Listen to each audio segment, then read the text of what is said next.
We want to make as much time as possible for Michael to speak and then as much time as possible for the Q&A. So my request to you would be continue to eat, but stop talking so we can get rolling.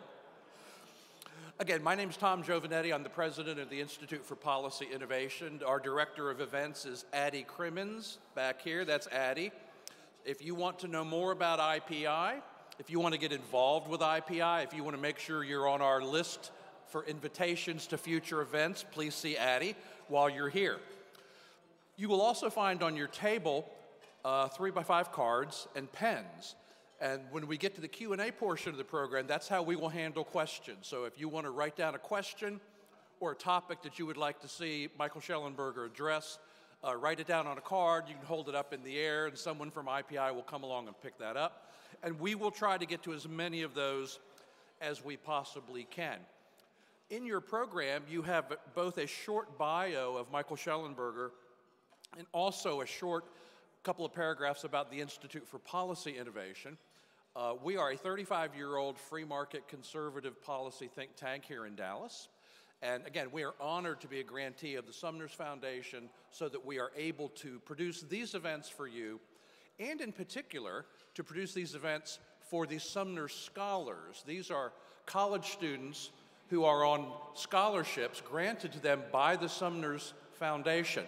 And how about if we have our Sumner Scholars sort of wave your hands and let everybody know where you are? Very good. We appreciate you being here.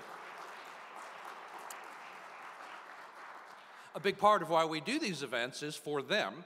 After our luncheon today, they will have a private session with Michael Shellenberger.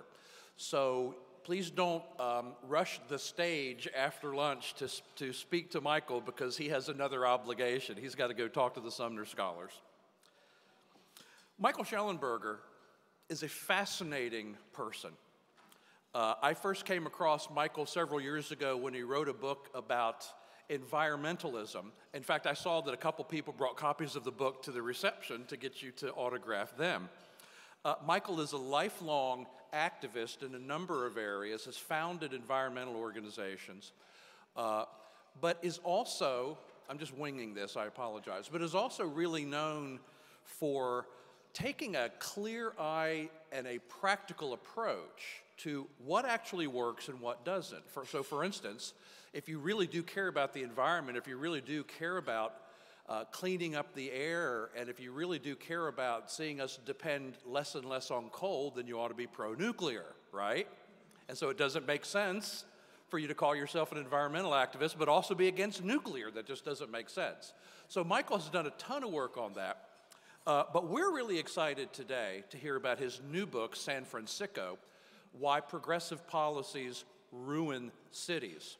And I will tell you, as a Texan, this is particularly important to me because I don't want to see our Texas cities go the same direction that so many cities seem to go. There just seems to be something almost baked in the equation of being a city, that the policies become increasingly crazy. Economic liberties and property rights are increasingly eroded from people who live in cities. So the people who care about those things flee the city. And so the city is left with people who like those kinds of policies, and things just seem to spiral down from there.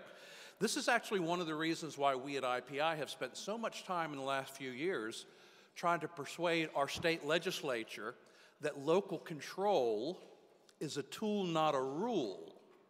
There are too many state legislatures who kind of feel like they have nothing to say about what the cities do, you know, as if our cities still have moats and walls around them. And so when you had a city like Austin try to drive Uber out of the city, the state legislature stepped in and said, no, you can't do that. When you had the city of Denton try to ban fracking, the state legislature stepped in and said, you can't do that. When the city of Dallas tried to have a plastic bag ordinance, the state legislature stepped in and said, you can't do that. So in our view, one of the keys to protect Texas cities from going down the tubes like so many cities do is for the state legislature to actively embrace their obligation to protect the economic liberty and the personal liberty of people who live in cities. At least that's been our angle.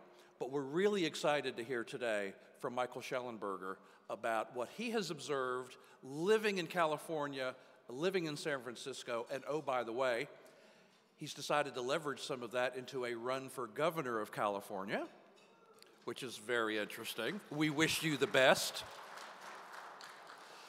Many of you were able to obtain copies of his book by attending this event, but probably some of you were not able to. His book is available on Amazon.com, all normal book outlets, and that's about as much time as I want to take away from you. So without any further ado, ladies and gentlemen, please join me in welcoming Michael Shellenberger.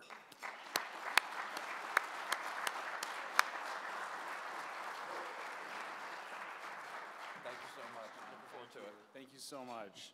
Thank you all. What a warm welcome that is. Oops, excuse me. Warm welcome. Thank you very much. You guys got me in a tie and a suit. I kept my dress sneakers on just to keep myself a little liberal here in Texas. It's such a pleasure to be here. Tom, thank you for the invitation and for that warm welcome. This is a book of passion for me. It's not a book I was supposed to write. In 2019, I went to the Netherlands. I was invited by a member of parliament who was in charge of a process to decide what the Netherlands' policy on climate change would be. And people were only talking about renewables at the time. And she searched the web and found my TED Talks on nuclear power, invited me out. I gave a talk at Delft University on nuclear, and on the way back, she said, well, you might be interested in my husband as well, and because he's someone that's an expert on drug policy. And her name was Dylan, and his name was Renee. And Renee is like a spitting image of the actor Jason Statham from Lock, Stock, Smoking Barrels, British action star, if you're familiar with Jason Statham. Good-looking guy, stocky, former professional soccer player, football player in the Netherlands. And I asked him, have you ever been to San Francisco? And they were like, yeah, we travel. They were very cosmopolitan. We travel everywhere. And I was like, what the hell is going on with our homeless problem? And he said, all right, look, mate. He said, you always have to have carrots and sticks in dealing with these difficult populations. And you guys have just gotten rid of all the sticks. And at the time, I remember thinking, oh, God, is it going to be that simple, you know? And I sort of put it out of my mind. This was in the spring of 2019. I then returned to San Francisco. I believe we have a big housing shortage in California. I've written about our housing shortage in the past. And like a lot of people, the word homeless tells you what the problem and solution is. The problem is that there's not enough homes. That's why they say homeless, and that the solution is to put people in housing. So I wrote a column for Forbes arguing that the governor needed to take emergency action to build sufficient housing. And afterwards, a number of my friends emailed me and said, hey, you know, this is not just about housing. Homelessness is really a consequence of untreated mental illness and drug addiction. And I was so struck that even though I had been told earlier by this Dutch expert, Renee, that homelessness was largely a problem of untreated mental illness and addiction, I myself had still fallen back into a fairly conventional liberal view of what homelessness is. So I decided to write a second column. I called up someone who runs the largest homeless shelter in Los Angeles in a neighborhood called Skid Row, and asked him, you know, what percentage of the people on the street would you say are addicted to hard drugs and on the street because of their drug use? And he said 100%. And I was like, come on, 100%, that's like absurd. How could it possibly be 100%? And he said, well, you know, he said, people that can't afford the rent, they don't come and live on the street of Skid Row. These are people that are here because of their addiction. They're here because they have serious drug problems. And I thought, well, this guy's probably just a right-winger. So I did, I thought that, sorry. This was 2019, so give me a break, it was 2.5 years ago. A lot has happened since then. So I said, well, I gotta find another source, so I called a doctor, a street doctor. When someone says street doctor, that means they're very progressive. It means they're a left-wing doctor. And she's a street doctor, and she worked at a clinic that does something called harm reduction. Harm reduction is this idea that you shouldn't try to, make people become sober or abstinent of drug use. You should just try to reduce the harms associated with drug use. And I was actually involved in this movement in the late 1990s. I did work for George Soros' foundation to advocate for needle exchange, which is basically giving heroin users clean needles so they don't transmit HIV/AIDS. I worked with Congresswoman Maxine Waters to organize civil rights leaders to advocate for needle exchange. So I called up the street doctor. By the way, when I tell this story now on Twitter, I say I worked for George Soros in the 1990s. People on Twitter, activists, they say, that's a dog whistle saying George Soros, as though like I'm anti-Semitic for mentioning that I worked for George Soros. But nonetheless, I did. I worked for George Soros in the 1990s. But so I call a street doctor named Dr. Susan Partovi. She does harm reduction in Los Angeles. And I asked her, I said, how many people on the street would you say are there because of their addiction? And she said, 100%. Everybody on Skid Row is the unsheltered homeless, as we call them, are all there for hard drugs. So I published that column. As soon as I did, I had this really intensely angry person on Twitter accuse me, someone who described himself as a homeless advocate, accused me of fomenting violence against homeless people for reporting that, Matt's laughing because he's experienced the same thing in Austin, Texas, accused me of fomenting violence against homeless people for simply saying that the people that are living on the street in these tents using drugs all day long every day are there because of their addiction or mental illness. So at that point, my Forbes editor, they already had warned me. They said, stop writing about, they said, you notice how like you're a Forbes columnist, you know how under your name it says energy? You're aware that it says energy under your name. You can't keep writing about homelessness or housing or whatever the heck you want to write about. You got to stay in your swim lane, as they said. So I realized that, of course, I wasn't going to do that. That's not my style, to stay in my swim lane. I was a terrible swimmer. So I knew I had to do a book on this. I knew I had to first write a book on energy and the environment, which was Apocalypse Never. It came out in 2020. And that book became, which is before Apocalypse Never became before it was even published, COVID hit. And I'm an extrovert, so Tom asked me, do I enjoy events like this? Are you kidding me? I love events like this. I dream of events. When you're writing as an extrovert, you're lonely the entire time. It's a depressing activity. And you're dreaming of being able to meet people that actually read your books or say they'll read your books.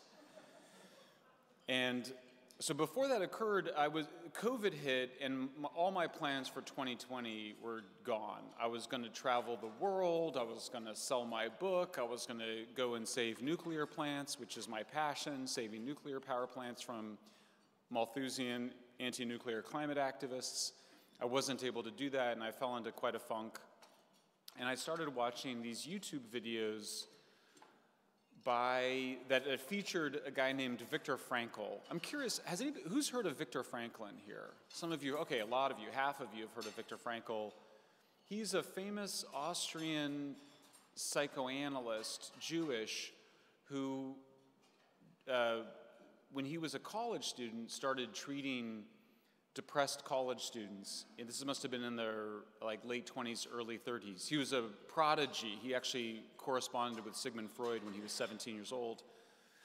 And Viktor Frankl started treating depressed and suicidal college students, and he realized psychoanalysis was totally worthless as a strategy to help depressed students.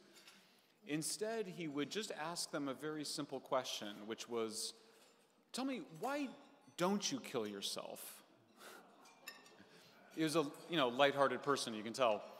He said, "Why don't you kill yourself?" And they would be taken aback. That's, you know, what are you saying? And he said, "No, please tell me, why have you not killed yourself?" And they would, after they recovered from the shock of being asked why they didn't commit suicide, they would explain to him the reasons for living, the reasons that they did not take their own life. And they would name the things that many of us would name: their life partner, their girlfriends or boyfriends who they maybe hope to marry, the love of their parents, their passion for what they were studying, the potential to become an engineer or a scientist or a doctor. And he would say, well, let's talk about that. Let's talk about why you live. And sure enough, this worked remarkably well to help the students to overcome their depression. There's a famous aphorism by the philosopher Nietzsche, which is, "A man with a strong enough why never lacks in a how." This is now called cognitive behavioral therapy. The idea is that if you think differently, you'll feel differently. And it's actually a kind of therapy that I practice every day when I go on a long run. I talk about why it is that I'm doing what I'm doing. And so I started watching Viktor Frankl because I didn't know what I was supposed to be doing. I wasn't going to go on tour. My book Apocalypse Never was done. And I started watching these Viktor Frankl videos. And after 5 minutes of watching Viktor Frankl videos, I felt better about myself, about my day. And then it dawned on me that you have to have a goal. You know, the word purpose is a wonderful word, but in some ways a simpler word is just goal. You have to have a goal. You have to have something you're reaching towards. And so that was how I decided to write San Francisco. As I said, before even Apocalypse Never had come out, I said, I got to have a new project. And so that became San Francisco. And the first thing I wanted to do was just to understand how it is that one of the richest cities, the town I'm passionate about, San Francisco. I live in Berkeley, which is across the way from San Francisco. I live on a hill, and I'm able to look over. I can see the Golden Gate Bridge, the Bay Bridge, San Francisco. I love the Bay Area. I still love it. And I wanted to understand, how does a city that's so rich and so ostensibly committed to Black lives, to poor people, to charity, why was it letting so many people live in their own filth and squalor and die on the street? How was that consistent with what we say are liberal and progressive values? I wanted to understand, in other words, why progressives ruin cities. Because what's occurring is not just that people's lives are being ruined, the city itself is also being ruined. I've been accused of writing the titles of the books of being inflammatory, and I hope that's true. But they're also accurate titles. San Francisco is sick. It's a sick city. It has sick people on the street. We had twice as many people die of drug overdose deaths in 2020 than died of COVID. I think it's a sick city that allows people, that would rather have people live in their own filth and excrement and die on the street than arrest them and mandate drug treatment. I think that's a sickness. So the sickness doesn't just refer to the people on the streets. I think it refers to our own mentality and our own consciousness. The other question I had was, why, if Viktor Frankl is so celebrated among liberal humanistic people, including my own family, my parents are teachers and psychotherapists.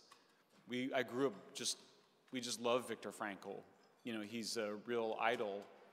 Why is it that in our private lives we esteem Viktor Frankl and his cognitive behavioral therapy and this idea that mentality is everything? That really mentality is everything, that you can actually survive Auschwitz. This is the subject of his great book, Man's Search for Meaning, how he survived the death camps. That he survived the death camps by having the right mentality. Why is that among liberals and progressives the right view for how to raise your children, how to live in the world, but yet when it is applied to politics, it's viewed as the greatest sin. The greatest sin being to blame the victim. Blaming the Victim is the name of a 1970 book written by another psychotherapist who argued that the criticisms being raised, the criticisms being leveled against welfare were a form of blaming the victim. Of course, the object of his criticism was Daniel Patrick Moynihan, who argued that paying single mothers created an incentive for women to be unmarried or to have divorce. And the argument was that this was blaming the victim, and that blaming the victim was tantamount to participating in the victimization of people. So I wanted to understand, how did we go from, as we, meaning how did we liberals and progressives go from celebrating, taking responsibility, taking control over our own minds, our own thoughts, our own behaviors, and elevating that into almost a spirituality, into a kind of discipline? How did we go from thinking that that was the highest form of human self-awareness, of human potential, to viewing it as a form of persecution? And that's the story that San Francisco describes. And the punchline, and unfortunately, it's both as stupid as it seems as a ideology, and also much more sophisticated. The stupid version of this is that you can divide the world into victims and oppressors, and that some people are victims and some people are oppressors. Okay, that's the first idea. This is victim ideology or victimology. Conservatives did a brilliant job in the 1990s of describing this around the first wave of political correctness, or what we now call wokeism. And the idea with victim ideology is that you can divide the world into victims and oppressors, and to victims everything should be given and nothing required. That's the main idea, and it's just as dumb as it sounds. Like, you don't need to add that much more to it to understand it. Now, there's a more sophisticated version that begins with JeanJacques Rousseau and goes through Karl Marx, and then goes through Michel Foucault. Michel Foucault being the most influential intellectual in the Western world since the 1960s. And that version is very familiar to all of you, I'm sure, which is the idea that all of the terrible things in society, all of the suffering, all of the inequality, all of the cruelty, all of the oppression results from society. And by society, what Rousseau meant was status hierarchies. So he wasn't exactly talking about capitalism. This is, of course, in the mid-18th century, but he's talking about really aristocratic feudal society, but it's all hierarchy and inequality are the source of all bad things. And that there was some other world that existed, maybe in the New World, he got a little fuzzy on this, where there wasn't any hierarchies, it was collectivist, and there was none of these horrible cruelties. So he constructs an alternative utopia. Interesting side note to that, by the way, there's some evidence that this was not Rousseau's original argument, that his famous argument was developed to win a competition, to write an essay, and that he was going to take the side of the argument that progress, that human progress is good, that human progress results in better outcomes. And it was his friend who said, it would be a much more interesting essay to make the counterintuitive argument that things have gotten worse, and that Rousseau was opportunistically making the declinist argument. It then gets filtered through Marx. Marx says all human progress is through class struggle, and that capitalism is about the oppression of workers as victims. And then you get to Foucault, and Foucault argues that society really makes us all victims by trapping us in these systems of hierarchy. So that's the more highfalutin version of victimology. But you can see a through line that runs through Rousseau, Marx, and Foucault, which I describe in San Francisco. But elementary school children can learn the more simple version, and many of them increasingly do learn that version. So the consequence of it is that we now in San Francisco have taken over a public plaza called United Nations Plaza. It's right near Civic Center BART. And they've created what they call a supervised drug consumption site. The homeless on the street call it a fentanyl smoking section, or they call them, there's little tents. Fent tents is the street language of this. I was actually quite happy with the book. San Francisco came out in October. I've created a coalition of parents of kids killed by fentanyl, parents of homeless fentanyl addicts, and recovering addicts and community leaders called the California Peace Coalition. As soon as I finished San Francisco, I did two things. I finished the manuscript in like the spring, like March of last year, and I did two things. The first is I started the California Peace Coalition and organized the first protests against drug dealing in recent San Francisco history. And then the second is I changed my party affiliation from Democrat to no party preference because I was so fed up with Democrats.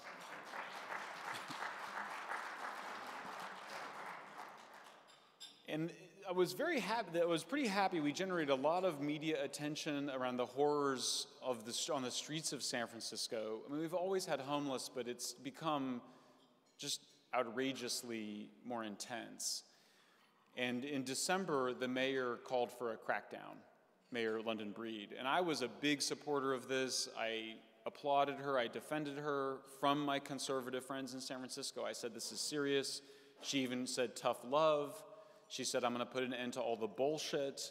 And I think the use of the profanity was significant in that context. And I defended her, and that was in mid-December. I felt like we were making progress. And I should say that one of the most important moments in the research for this book came when I just went on Google Scholar and I Googled open-air drug markets. Because that was, after I came back, after I started the research in the Netherlands and I did my piece, I said, let me try to understand what is the history of open-air drug markets. And I discovered a paper called Open-Air Drug Scenes, The Experience from 5 European Cities. And it described the history of open drug scenes in Amsterdam, Frankfurt, Lisbon, Vienna, and Zurich. And I was like, well, that's really interesting. What's an open drug scene? I started reading this paper, and then I was like, oh, they're describing homeless encampments. What we call homeless encampments, European researchers call open drug scenes. That explains why you can get 100% of everybody in the open drug scene is there for the open drug scene. What is an open drug scene? An open drug scene is an open-air drug market that the users that come they're so excited to get their drugs, they buy the drugs from the dealer and then they use them right there. And one of the characters in my book, a recovering addict named Tom Wolfe, when we walked around the Tenderloin neighborhood, which is the Skid Row neighborhood of San Francisco, he goes, yeah, I used to sleep, see this doorway, I used to sleep in this doorway every night, even though I had a bed at the shelter 5 blocks away because I just didn't want to be 5 blocks away from the drug dealers. Right now on the streets of San Francisco, according to my research, and by the way, I've started posting all these videos I've been doing on Twitter, about 95% of users have switched from heroin to fentanyl. Fentanyl, of course, is a synthetic opioid 50 to 100 times stronger than heroin, much cheaper, but overwhelmingly people are using fentanyl and then they're usually using meth with it. Meth, by the way, has also advanced beyond the Sudafed-based or ephedrine-based Sudafed, meth. It's now a different chemical formulation of methamphetamine. And so what you discover on the streets of San Francisco when you see the so-called homeless is that they're simultaneously smoking meth and fentanyl. And it usually costs somewhere between $40 and $60 a day. The mayor said she was going to crack down on it. This was mid-December, but by early January, I got a tip that the so-called linkage center, which was supposed to link street addicts to rehab, was also a place for the supervised drug consumption. So my colleague and I got ourselves in there. We discovered that was indeed what was going on, that it was a supervised drug consumption site, published an article. We were the first to break the story. Daily Mail ran the story. 5 days later, the San Francisco Chronicle confirmed our findings. And now it's all pretenses of attempting to crack down on the open-air drug dealing and the open drug scenes is gone. And now it's just a supervised drug consumption area. I also got myself into the meth and fentanyl smoking site again and was kicked out. I'm not going to say how I got myself in there, but I did get myself in there. I don't reveal my reporting methods, is what I told the Chronicle. The situation is so twisted that the San Francisco Chronicle and the local media have actually started to describe me as more of a problem than the open drug scene that's being sponsored by the city. I predicted and have been proven correct that the supervised drug site would become a mecca for drug users and drug dealers who have now really taken over a very large part of downtown. A few weeks ago, we learned that a 16-year-old girl overdosed and died 1 block away from the supervised drug consumption site. My daughter happens to be 16 years old. She's fine because I'm her father and I've scared the crap out of her about drugs. But that one hit hard for me. Still have a hard time talking about it. We now think she was raped while she was overdosing and dying. We're dealing with, it sounds crazy, but it feels like the end of civilization. The word civilization comes from the word for cities. Civis means city, a collection of cities. It feels like the end of our cities, the end of our civilization. It's hard not to have a dark view of it. I had felt like I was making progress. We no longer felt like I was.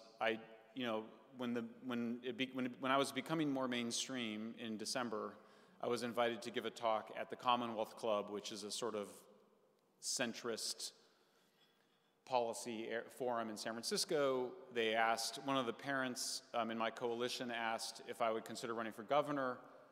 I said no, and that's because my wife didn't want me to run, and my wife was in the audience, so I said no, I'm not going to run for governor. And then the next morning, Helen said, this is crazy. You're the only person that really seems to understand what to do about this. And it's pretty straightforward, the way to deal with this, which is to do what every European city has done.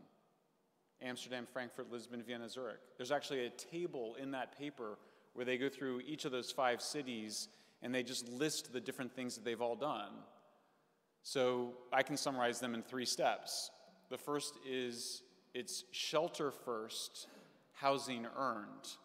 You have to have sufficient homeless shelters and require people to stay in them. Seems pretty straightforward, but in California, the radical left has starved shelters of sufficient funding, so we don't have sufficient shelters to shelter everybody. And they've starved the money because they've insisted that everybody who shows up in San Francisco and says they want their own studio apartment in San Francisco should get one. That is literally the policy. It's insane.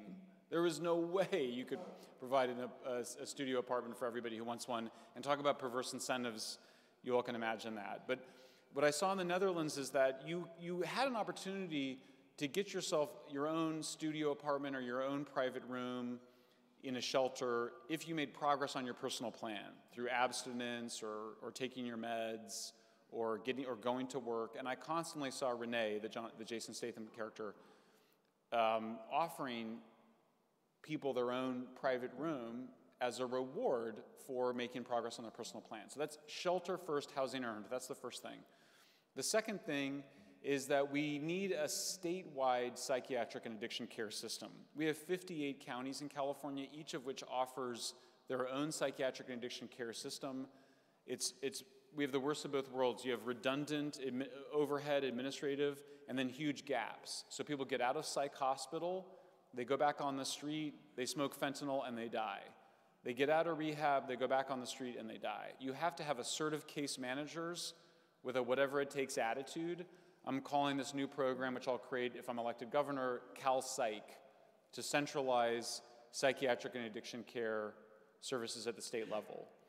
If some people from Texas or Ohio come to California to get treatment, we'll treat them, but we'll also try to reaffiliate them with their family back where they came from, and if we're going to treat folks from around the United States, then we'll get federal funding for it. I know that it'll create a perverse incentive if we do it right, but that's the only way we can provide that care to people that are very sick. And then the third thing we have to do is we have to enforce the law. It turns out when you don't enforce the law, people don't obey it. I know. I'm as shocked as you are that happens. The same thing happens when you don't prosecute the law. It turns out that criminals read the newspaper. And when the district attorney of San Francisco said, I'm not going to enforce the following laws, people came to San Francisco to take advantage of that.